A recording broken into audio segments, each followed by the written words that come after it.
Welcome to another episode of the Brand Builder Show. Today we're going to be talking about marketing, specifically Facebook ads. It's a topic we haven't talked about loads on the podcast, especially in the last 12 months, because it has been a bit crazy out there in Facebook advertising world. So we brought on a couple of great guests to talk about that topic today. Eri and Rohaan, welcome to the show today, guys. Thanks for coming on. Hey, Ben. Cheers, Ben. Thanks for having us. My pleasure. It's going to be, like I say, an interesting topic of conversation because there's been, some changes, to say the least, in the last year or two in the advertising space. So I'm going to be very interested to hear what your thoughts are on what success looks like right now. Before we dive into the details of advertising on Facebook and your guys' expertise, why don't you tell us a little bit about your expertise? What is your kind of origin story? How did you get started, where you're up to now? Give us a bit of background for everybody listening today. Sure, I'll go first and then Eri can go after. Origin story sounds a bit like a supervillain, but I promise I'm good. So I've been in, entrepreneurship as a whole, probably for close to 7 years now, 7 years. I started off going down the traditional path, college, specialized. I had a master in psychology. And I thought I would go down, like the traditional 9 to 5 route. I soon learned that is not what I want to do. I don't like to be told what to do. I don't like that whole corporate environment. And I needed a way out. So I started Googling frantically, looking on YouTube how to make money online. And eventually I found a couple of videos about, drop shipping. And I was like, okay, let me try this.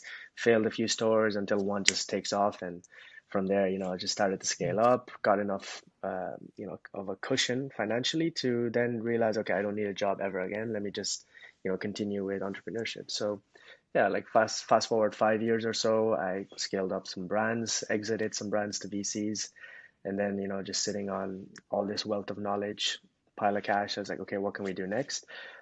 Met Eri in Bali, and we since then tried a few things, but Orange Trail was just something that we took off with. So that's our most recent venture. It's a year old.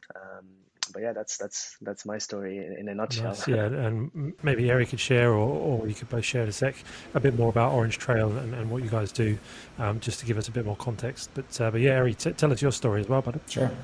So let me quickly tell my origin story, and then we can share about what Orange Trail is. So essentially, similar to Rohaan, I first, I had like an internship, normal 9 to 5 kind of role. After 1 week of doing it, I just decided, this is not life. This is not for me. I feel like I walked into the office, and before that I was like, oh, maybe I'll have like some normal career. But then after 1 week, I was like, no, I'm not going to live my life like this. Like, people in the office were like zombies, like robots, like the life force had been drained out of them. And I was like, no, I'm not going to live my life that way. So that really solidified that, I'm going to have my own business no matter what. And then my first online sale, my first online business that actually got a sale was actually an online divorce business. It was a few years ago. So people probably don't notice, but in the UK, you can actually get a divorce if it's uncontested. So both parties are in agreement. You can actually just sign some forms and you file them to the government, and you get a divorce. You don't actually need a lawyer for an uncontested divorce. And I saw like a little niche there. So basically the business would be, we would actually get the information from you, fill out the forms for you, because it's kind of complicated a bit, and it will send them to the government for you. So that's essentially what it was. I started running some ads, and then I had like this paralegal that I found on a freelancing website that would fill out the forms. So I would sell it for like £90. I would pay this person £40, and there's my profit is £50. And then I started running some Google ads. I didn't know what to expect. I never really made an online sale before. It wasn't in my reality to make money online. And then after a few hours, I got a notification. This person has made a Stripe payment, and it was an amazing feeling. I've never had such. It was just dopamine, endorphins, all that. It was just this insane feeling. That was probably my first ever sale. And then that was probably my first foray into that. After that, had a few more sales, but nothing much. After I started more traditional paid ads agency, it took off a bit more. I started working with 7-8 figure e-commerce brands, started making a bit more money for my age and traveling around the world. That's where I met Rohaan in Bali. That's our stories interweave. And then we did try a few things, but Orange Trail, what we started around a year ago, is what really took off. And they're solving a really, really solid pain point in the market. We have hundreds of clients right now and growing by, quite fast, our team and our client base. And then just to quickly summarize what Orange Trail does is We provide agency ad accounts for Facebook, Google, TikTok, Twitter, Snapchat, all the biggest platforms. And the benefits of somebody using our accounts instead of creating their own account is essentially our accounts have the highest tier of support that you can get. Unlimited spending limits, harder to get blocked, easier to get back if they do get blocked, faster turnaround times of, for example, for ads, and essentially any kind of issues with our accounts, you have the highest level of support. And that's why people use our accounts rather than use their own. So how does that work in terms of once they take on the account, is it their account or they're kind of renting it from you? How does that work? So essentially what happens is the client specifies a business manager where they would like the account shared, and then we share the ad account into the client's BM. So essentially we share it into the BM, so it's kind of like a rented. However, they own all of the data on the pixel. So in case they want to stop using the account, they still own the data on the pixel. They can use it with other accounts. Okay, cool. Interesting concept, and it'd be good to maybe get into a bit more of that if we have time. I know a lot of people listening will be wondering what is the latest goings on with Facebook. You talked about their, the risk of getting banned, which is definitely something that would be good to talk about, because I think a lot of people do worry about that. You scale up your business with Facebook ad spend, which is a great way to scale, but you are then quite dependent on that Facebook account. So that solution you're bringing is to try and mitigate those risks, right? Yeah, I mean, what we're doing is providing stability in advertising. I mean, take it from someone who spent multiple seven figures on ads myself, whether that be from my past in dropshipping 2017, 2018, to the brands then I scaled up in 19, 20. And then, last year from just watching the market, what you see is you may have the most compliant offer. You might have a totally white hat business, for example, selling, I don't know, baby products. What is non-compliant about that? Well, in Facebook's eyes, obviously, you might have all the checks. You might be hitting the policy, but you can have these random false positive bans, which are very disruptive to any business. If your ad account goes down, you have an internal score. This is not common knowledge. That's not something most people know. It's inside info that we know. Every ad account, every BM has an internal health score, okay? Now, this health score can be affected by several factors, such as if your payment bounces or fails, then there's a payment issue. That's a strike. If your ad account gets disabled, that's a strike.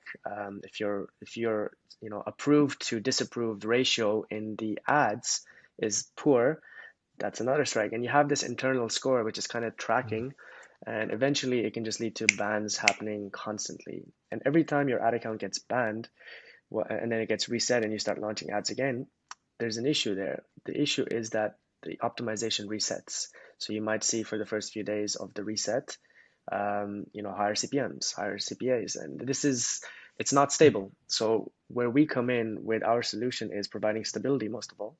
You get ad accounts that are pre-vetted. They're kind of green status because these are official authorized sales partner accounts. They're not just some farmed accounts that you get from Bangladesh. And then the second thing is, if you have a new ad account that you start, from beginning, you have these little incremental billing thresholds that you have to hit, 15, 20, 50, 100 a day, and they can take weeks. That's no way to scale. So our accounts are unlimited spend from day one. And yeah, as Eri mentioned, you are essentially renting the ad account, but the peace of mind you have for scaling your business, it's paramount. Yeah, definitely. We were running quite a lot of Facebook ads in 2019 around the time of the US elections, and we had those false positive account shutdowns. It was a nightmare. And I remember speaking to someone then, and one of the sort of tips they gave was to, if you get an ad approved, is basically duplicate an ad set, 20, 30 times, but just change one thing, like, because you've got the copy approved, the image approved, but just change the targeting. So to ramp up the amount of approvals you've got in the account, because that was one of the big things. Is stuff like that still happening? Is it still, is it still a kind of touch and go kind of platform to market on? Yeah, so yes, to answer your question, it is still happening. From what we noticed, it first started being more stringent. It started happening more after the 26 elections with, after Trump won. Even after that, for the next 1-2 years, it was more strict than before, but it was still not, terrible. But especially in the last 1 to 2.5 years, it got more and more pretty much stringent, and just these random bans happening all the time. So yes, pretty much it is happening still a lot. And if you're, let's say, new in the space in marketing, you want to advertise your brand, and you don't have either the solid, resources, tools, networks, connections, a lot of times you end up getting burned by something like this. You can even find something profitable, start, scaling your brand, and then you get this random ban, you don't know what to do. So the people who are truly, at the top and they're making, the most money in the space, they know this stuff inside and out. They understand how to get around it, how to diversify their risk, and essentially how to structure their business and their assets in the best way possible. Yeah. So aside from grabbing one of your accounts, obviously that's an option, but what are the principles? You said they're doing the things that avoid getting these bans. How can someone keep their Facebook ad account healthy? Yeah, great question. So there's multiple stages here. Obviously, the ad account and the business manager itself. Let's start with that. So the ecosystem of you having a business manager and ad accounts in there, they should not be tied to any other poor health assets. What I mean by that is anything that's already disabled or banned. An example of that is you have a business manager and there's a few ad accounts disabled in there. Well, then the overall BM, the business manager health, is poor. Similarly, if you have admins in that business manager that are associated with maybe other businesses, like maybe you have a media buyer who has other clients, and another one of his clients is a dropshipping client who has, notoriously famous brands or whatever, well, that admin in your BM will therefore impact you too. So aside from that structure, and I'll get Ari to kind of describe in detail what the best way to do that setup is. Then you also have the ads themselves, the ad account launching ads. What we generally recommend is if it's a brand new ad account, you launch one ad, put it into review, wait for it to be approved, and then duplicate from that approved ad. What a common mistake we see people make is they launch like 20 ads because they're like, let me just do it now. I'll go to sleep. I'll wake up with a bunch of sales. They'll launch 20 ads. And okay, maybe it'll be a few variations of creatives, but you don't know if Facebook is going to approve those creatives yet. And yet you've launched a bunch. And if they get disapproved, that is a lot of strikes. Remember I told you about strikes earlier. That's a lot of disapprovals, and overall your account will go down. That's another reason. Payment methods, like, another reason clients come to us is because these agency accounts, there's no card option. You have to kind of it's a prepay model. You have to top it up with funds, and that can be through bank transfer, or if you really insist, it can be through card, but through Stripe. That eliminates the payment, suspicious payment issues, missed payment issues, because that's another reason why ad accounts can go down. So there's quite a few factors which lead to these bans. But I'll actually just get Ari to explain the perfect optimized decentralized setup as well. Yeah, so essentially, no matter whether you use agency accounts or not, what we would suggest is to have your setup of your assets as decentralized as possible. So your assets for your brand, in terms of, let's say, Facebook ads, for example, would be, your fan page that you're using to run the ads, the ad account, the pixel, your catalogs. Those are your different assets, right? And then they're all housed in a business manager or multiple business managers. So one thing as a number one cardinal rule is you should never house the assets, for example, the ad accounts, the pixel, and the fan pages. Those should never be owned by the actual business manager that is running the ads. They should be owned by separate business managers. The business manager which you're using to actually run the ads, that should not be owning any assets, okay? The main reason for that is usually, let's say something happens, and like we talked about, things happen all the time, even if you're completely white hat. Let's say something happens, most of the time, if a business manager goes down, it's the business manager that is running the ads. And the issue is if your business manager, let's say, owns your pixel, so all your data for your business, let's say you spent like $500,000, there's all this data, it's on the pixel. Let's say the business manager that owns it goes down, now you just lost that data, you can't use it, okay? So what you should do is, like I said, you should have a minimum of 2 business managers, ideally 3 or more, and then you use one business manager purely for creating the pixels, fan pages, ad accounts. Those should be created by, let's say, 2 to 3 business managers, and you share them into a third business manager through which, let's say, you add yourself or like a media buyer to actually run the ads, and you just run the ads from there. That way, even if that business manager goes down, what you do is you unlink the business managers from one another. So you remove the link so they're as unlinked as possible, and then you would, get another business manager share the assets again into that business manager, share the pixel across, share the ad account across, and you continue advertising from there. So this is very important to have this sort of structure to pretty much decentralize and reduce your risk as much as possible. How easy is it to get another business manager? Is it just very simple setup, or? I mean, it depends how you want to do it, but the absolute simplest way is you get a family member to create one. I probably got in like 3 business managers from my aunt and my grandma. So the absolute simplest way is you can actually get a business manager from a family member. That's the most more the most white hat legit way, and you can actually transfer business managers between people. So actually, if somebody creates a business manager, they can add you as an admin and then remove themselves as admin. So you can actually transfer business managers. So that's one thing you can do. There, of course, we're not going to name any names, but there are certain services that offer business managers. But we would recommend you just start with close friends and family. And actually, one little Easter egg, let's say one little tip that we would suggest that you guys have in mind is if you own a business manager and it goes down, that's actually, like Rohaan mentioned, that can actually be bad for your profile and your other assets. It can put all of your other assets at risk. What a lot of people don't know and what you can do is you can actually transfer a business manager to someone. At least up until recently, what you could do is, even on a disabled business manager, what you could do is you could add someone else. Let's say your grandma who is never going to run ads in her life. It's not going to affect her. For example, you can make her an admin to that business manager and then remove yourself as an admin, and then you're not associated to disabled business manager. So that's something else that you also can do to make sure you have as little risk as possible. Okay. Yeah, completely agree. There's always, other black hat methods. We don't endorse them because you buy a BM from someone, there's always a risk. Yeah. There's a risk that they could pull it back. There's a risk they can take over your ad account. We don't recommend it, but look, sometimes there's no other options and you just have to do it. Just have to be super careful with warming it up. So for someone that's just coming in fresh to Facebook ads, like firstly, is there a point where you need to do this, or would you recommending do this from day one when you're starting out ads, or in terms of multiple business managers? Yeah. So the honest answer is no, because not everyone needs to do this. Even though if I said yes, they could come to us. But no, the honest answer is you don't need to be doing this and having agency accounts unless you're spending at least 5 to 10K per month on ads. The reason being is because you're not going to have much issues if you're not spending that much. Chances are you won't have that many ad sets, you won't have that many campaigns if you're just a beginner. What we always recommend is try it out with your personal profile, until it gets banned, then maybe use a friend or a family member. The ones that are coming to us in the industry for agency accounts are usually the higher spenders, above 10K minimum, but then usually we have some are going above $1 million per month as well.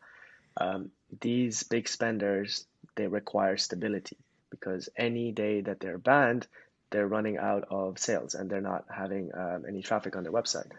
And what I always say as well is people are, lazy marketers and they're relying too much on one traffic source, which is usually Facebook. If they're overly reliant on one traffic source and that traffic source goes down, what happens? Your entire business just collapses and you have no visitors, you have no sales. And if you're trying to exit your brand or you're priming yourself, preparing everything for an exit, why would you have all your eggs in one basket? Because those days that the ad account does get banned and there's a drop in sales, investors or potential buyers of your brand will see, why is that? And then the red flags start to appear. Okay, they're overly reliant on one traffic source. This is 11. Yeah. So these principles carry over onto different platforms? So, this is, funnily enough, a lot of platforms have issues. Even TikTok, the most recent one, has issues. Everyone has issues. You just kind of have to look at which traffic source is giving you the best bang for your buck in terms of your ads to conversions ratio. And then also what you need to consider is how much are you going to scale any one traffic source? So Google has issues, TikTok has issues, Snapchat, I've even seen Pinterest have issues. But there's no doubt that Facebook is the leading one. Depends across businesses, depends across offers, but Facebook is the leading platform, in my opinion, for conversions on e-commerce.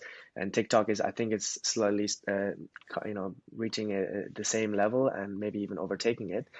The issues persist, but Facebook by far is the most glitchy, in my opinion. And with Facebook, there's been obviously a lot of changes with iOS and data sharing, etc., etc. Pixel's been impacted massively by that. You're talking about people spending $1 million a month. There's obviously still people doing really well with Facebook ads. Yeah, just to jump in there, yeah, it is very true that a lot of people did get wiped out by the iOS changes. That is very true. However, what I'll add to that is a lot of people with either unoptimized offers or not ideal offers, or in very saturated markets, and they didn't have the right either offer structure or business structure to help them compete more effectively. Those are the people that got wiped out.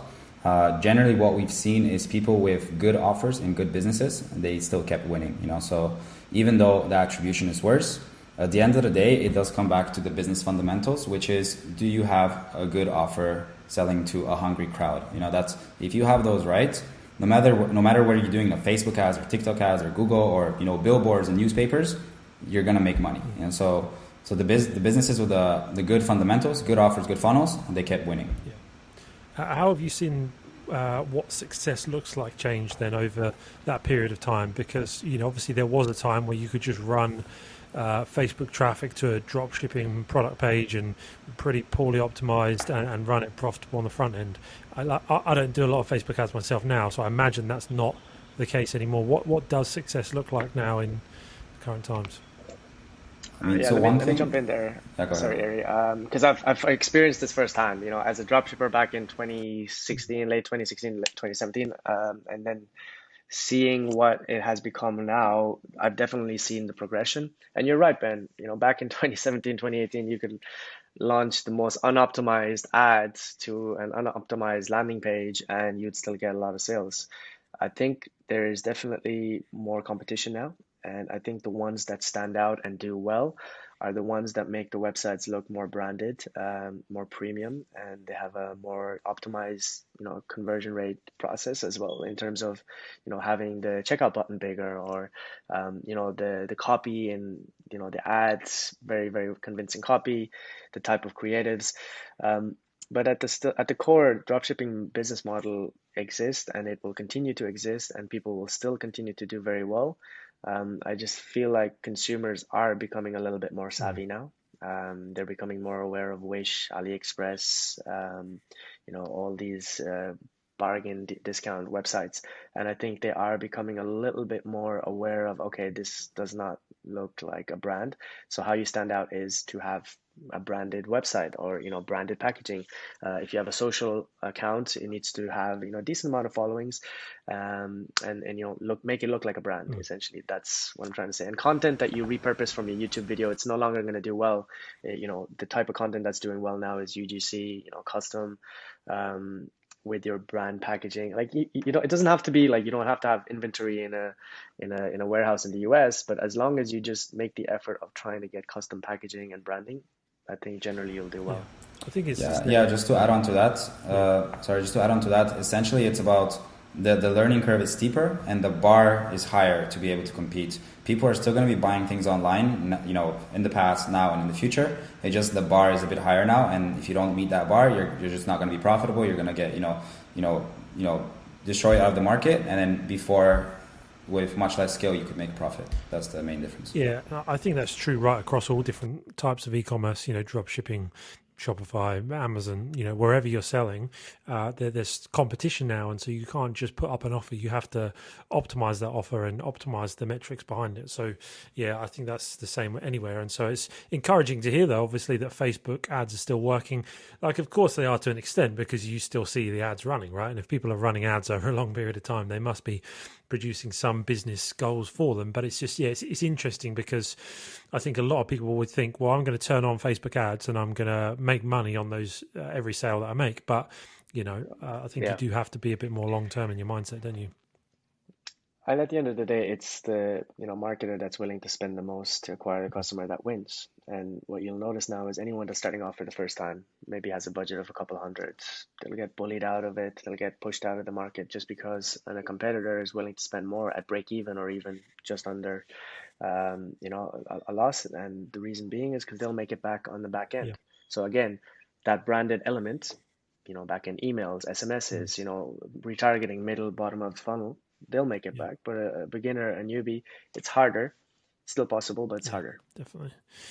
You talked about obviously people spending a lot of money on the platform, and obviously very keen to hear if you do have stories of clients you've worked with, and sort of case studies and how they're growing. But specifically with your interactions with people that are spending lots of money, what are the people that are in the top 1% of advertisers, marketers? What are those elite performers doing right now that maybe other people aren't? Yeah, I'll give my 2 cents on this. So for me, it all comes down, back down to the offer. Um, you know, anyone can go and do a Facebook ads course and learn how to run some ads and launch some ads. That's not like the barrier to entry there is not that high. Anyone can do that and learn to run some ads in a few weeks. However, where the real money is made, like the top people, they have this very innate and solid skill set of just marketing skill, marketing knowledge, and that is able to look at the market, look at the competitors, and then from there, combine that with their insights and just decide, okay, I'm gonna make this and this and this exists in the market, but however, if I was to make an offer that does this and this and this, nobody else does this, and my offer is much more unique. So that innate marketing skill, which just comes with experience and iteration, that's not going anywhere, and the same kind of skill which, let's say 50 years ago, back in Mad Men days, would help you to sell a product, that same level of skill, it's in the same realm. That is still what is needed, and that is still, for me, what is a clear differentiator between a top 1% marketer that actually scales and makes, a lot of money versus somebody that doesn't. Of course, there's other things such as, understanding the algorithm, understanding how to, make your assets as safe as possible. Those are also factors. But for me, the main thing comes down to the marketing skill and understanding how to make a good offer in the market. Yeah, well, that's really good. In terms of the clients you've worked with, are there any stories that you can sort of share with us that would encourage the audience about growing and kind of some maybe some obviously achievable stuff, like not just pie in the sky dreams, but what's still possible in the world of e-commerce? Yeah. Well, we can't disclose too much because obviously we sign NDAs with all our Yeah, clients and we can't reveal someone's product or of what they course. do. But we do have a $30 million brand that's Wow. working with us, and they were it's a restricted vertical. It's totally white hat, but it's one of those new verticals which is still like there's Hmm. policies still being worked on. The biggest thing I've seen from their side, which led to their success, first of all, obviously getting approved for Hmm. ads. We at Orange Trail, we actually have ex-Facebook employees working with us, and one of them is a compliance manager who helps us to get, ads approved within the policy to make sure that Meta is happy, but also, the client can have some room for marketing in the way they like. Um, they had multiple consultations with our compliance manager. Eventually, we got them approved with, the copy and everything else, the landing page, and they were just trying to like try different angles, and eventually we got them approved. So the ads are now, they're scaling up. But aside from that, they're also testing a lot of creatives. This is what I see leading to a lot of success with people in this industry. In e-commerce, it's all about testing, testing, testing, especially creatives. As Ari mentioned, you need to have a validated offer. The offer needs to be solid, it needs to be well timed in the market. And if you have that, then the next step is okay, which stage in the funnel am I looking at optimizing next? It's obviously the marketing, the creatives. If you have a good, solid creative, a video that explains the product well, or high quality images that just it's self-explanatory, it's all about testing the creatives. And then the last step is obviously the website, the funnel. Is it super optimized? Do you have a custom landing page? How is your checkout process? So these are like you need to audit multiple stages of your funnel, and a funnel is just not just your website. A funnel can also be which stage, if it's the ads, so it's multiple stages. And I think creatives is what win these days.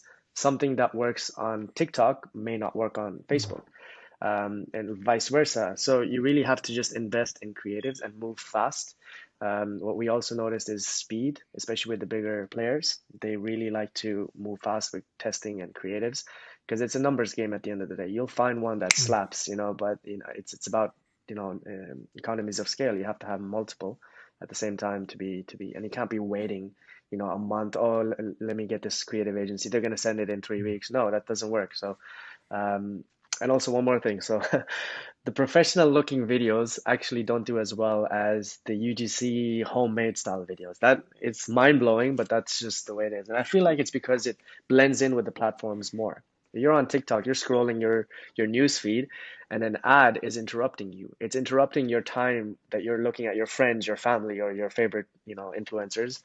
This ad is interrupting you, so it better damn well be worth it. And the first thing is it blends in, so it looks like it's just another post. But second of all, within the opening 3 to 5 seconds, there needs to be a hook. It needs to capture the attention and have enough value for them to watch the rest of the video. So these are kind of little things that I've noticed, in my opinion.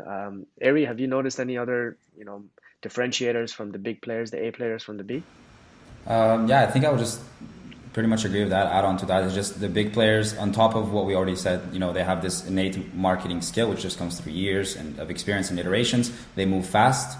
They have an idea, they execute. Okay, does it work? Does it not? If not, they go on to the next idea. They move fast.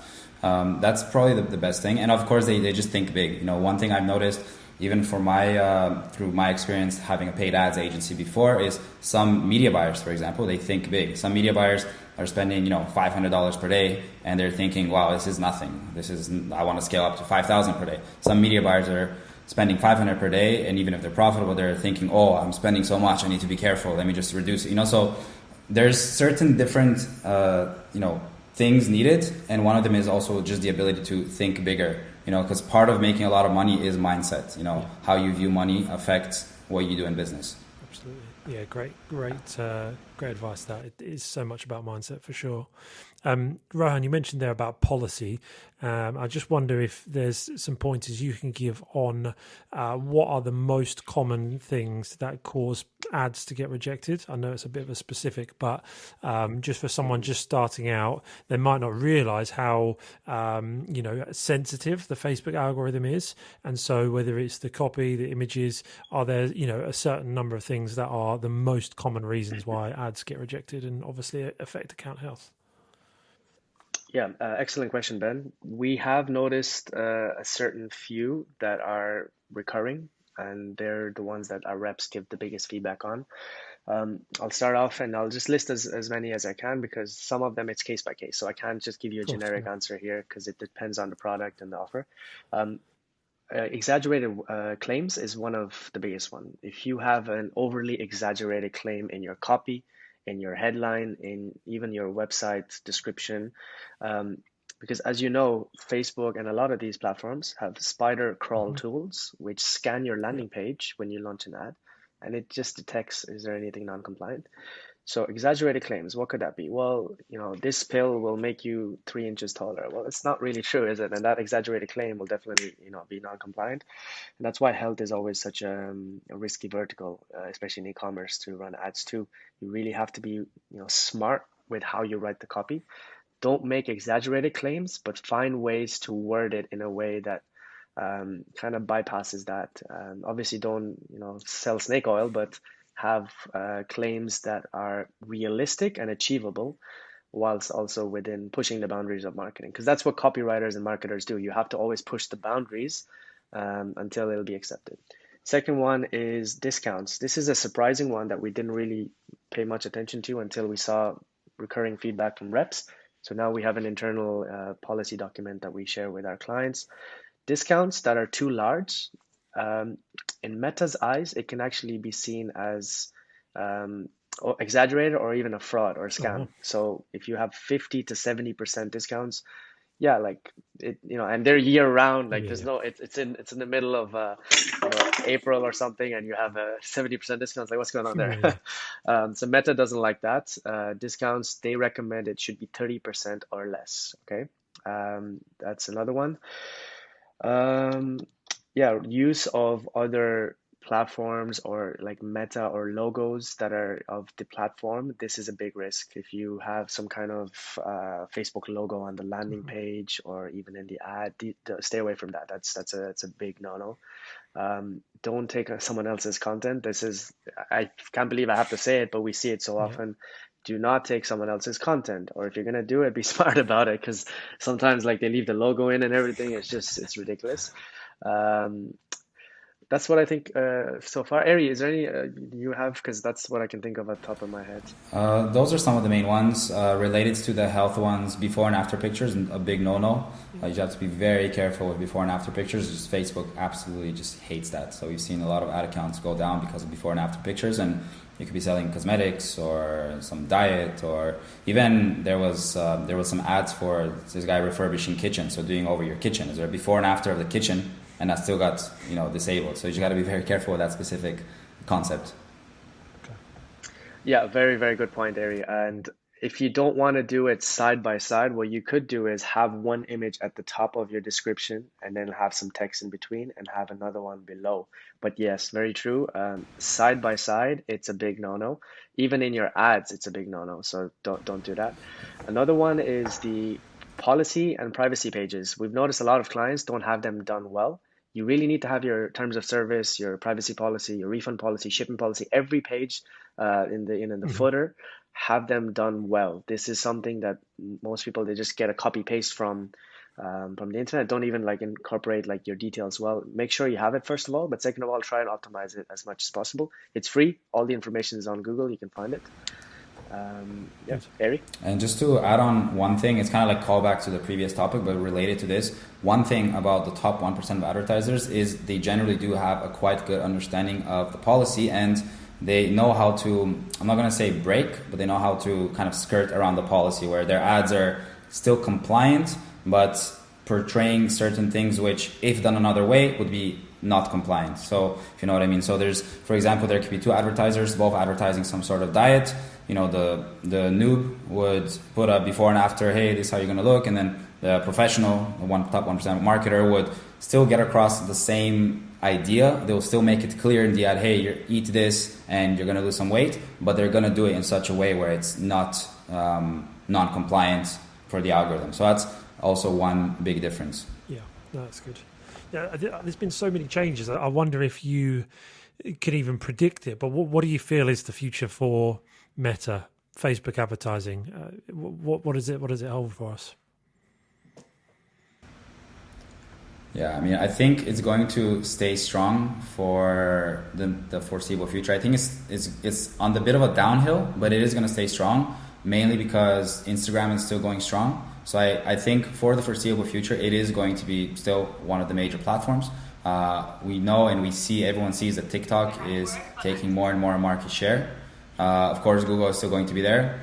Overall, I think it will stay strong, but it's going to be on a slight decline. And as an advertiser, I think if you want to, of course, be profitable, scale your brand, of course, don't overlook Meta. Make sure that you can make your brand profitable on Meta. However, with that in mind, as we talked about before, get profitable on Meta, but try as much as possible to diversify and get profitable on the other channels as much as possible. And also then obviously own your own list, own your own audience, get as many people on your emails and so forth. Just diversify as best as possible. Yeah, great tips. Good stuff. Any sort of parting advice then before we close up? Key actions, key takeaways for anybody? Is there anything I haven't asked that I should have asked? Anything like that at all? Yeah, I mean, the biggest piece of advice I could give is get familiar with what the policies are. And it's not hard. You can actually Google Facebook policy, Google policy. Just take 5-10 minutes out of your day and learn them, especially if you're spending thousands on ads. It makes sense to just skim through it and see, okay, you might learn something new. And even if you're following policy, or you think you are to the best of your ability, and you're still getting disabled and banned, then of course, Orange Trail, we can always help you out. I think the biggest reason people come to us is because they've exhausted all options.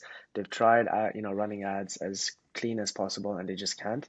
So they come to us, and we can set you up with an ad account within a few hours to 24 hours. We have a dedicated account manager team from around the world, so you will have 24/5 support in Slack. So each time zone, US, Europe, Asia. Like I mentioned, we have this compliance manager, which in my opinion is a secret weapon. You can have tailored feedback on your offer, your website, where you cannot get this anywhere else. Try talking to Meta. You'll be waiting weeks for just the support to get back to you. We provide all of this in a nutshell, and we are an agency that is feeling your pain because we've been there before, so we know exactly what you're going through. Biggest piece of advice also aside from that would be, as Ari mentioned, diversify your traffic sources. You need to have multiple streams of traffic. If you put all your eggs in one basket, you are at the mercy of that one platform. It's not a good look. If that platform somehow just disables your ad account, BM, your page even, your traffic is gone and you don't have a business anymore.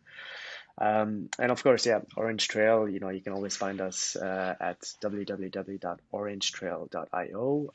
It's not for everyone. We do have a screening process, so have a call with us and see if you're eligible. Ari, you have any parting advice you would like to share as well? Yeah, you cover a lot of it. All those stuff, yes. I would say just some parting advice for people watching this, if you're in the e-com space, if you're in the business space, is I feel like a lot of people, there's 3 layers of thinking. There's tactics, strategy, and principles. I think a lot of people are stuck in those tactics, which is like, what is this next hack that I'm going to use, the 2% lookalike audience of this, blah, blah, to get that next ROAS. A lot of people are stuck in that tactical level thinking, those small little things, whereas a lot of the huge growth and huge things happen at the highest level, the principle level thinking, which is, what principles can I use to make my offer, my business, as unique as possible in this market and make it a very, very strong competitor in this market. So that's where the huge gains happen. I just think a lot of people are stuck in the smaller level tactical thinking. Yeah. I would say that's just keep that in mind. Yeah, sage advice. That's actually I just wanted to say one final thing. Ari, that's probably one of the best pieces of advice you could give to someone. And what I'll build on that is, Elon Musk always says you get paid in proportion to the level of problems you solve. The bigger the problem, the more you get paid. So when you really consider, if you go past that tactical phase and just think at the top, at the principal level, really consider, what are you selling? What are you offering? Is it necessary? Is it a problem-solving product? Is it well-timed? Is it something that people will buy because they need it, or is it something that it's a desirable? And when you really consider and start asking these questions, you'll really filter out your products, your services, and think, okay, this is not really essential. We are scaling up this fast simply because it's a well-timed offer, it's very exclusive, and it's a huge problem-solving service. So really consider that for whatever business you solve in the future as well. Absolutely. That's some great advice there for all of our listeners. Guys, thanks so much. I really appreciate this conversation. It's orangetrail.io. That was the website, wasn't it? Yeah, correct. Yes, and we'll leave the link in the description and the show notes, etc., as well below, so people can check it out. Guys, thanks so much for coming on. Really, really appreciate your time. Thanks for having us. Good stuff. Thank you. All right, well, folks, thanks for listening to this episode of the Brand Builder Show. You heard it there. If you want to get in touch with the guys at Orange Trail, find out if they can help you get a secure set of ad accounts and help you on your Facebook advertising journey, make sure you do that. And we'll see you in the next episode real soon.